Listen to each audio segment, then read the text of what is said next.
કરવી છે. માણસને લડી લેવું સાવ મજા આવે. મારું ગામ કાઠિયાવાડમાં દ્વારકા. દ્વારકાનું પવિત્ર બ્રાહ્મણ, મોટા મોટા શાસ્ત્રોમાં મારું વર્ણન આવે છે. એક નગર વિશે એક ગરીબ બ્રાહ્મણ રહેતો હતો. એવું અર્ટિગા ગાડીવાળો ગરીબ બ્રાહ્મણ.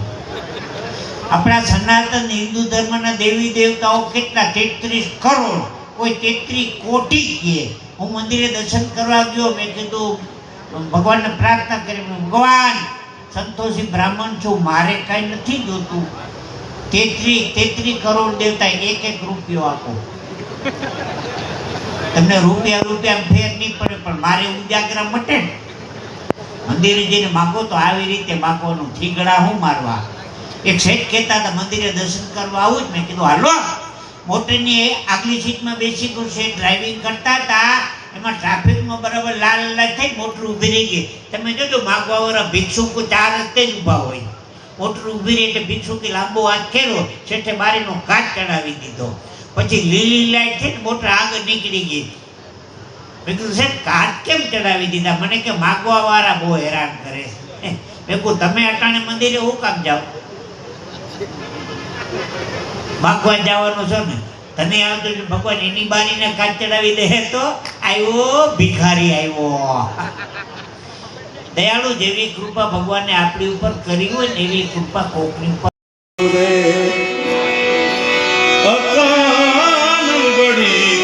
ઉપકાર કર આદે હદરા ફળે.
પણ ધોળા માટે કેટલા વર્ષે આવી છે એ મને આ ખબર નથી સાહેબ. વર્ષો પછી આ ધોળામાં આ બીજ સમકી છે.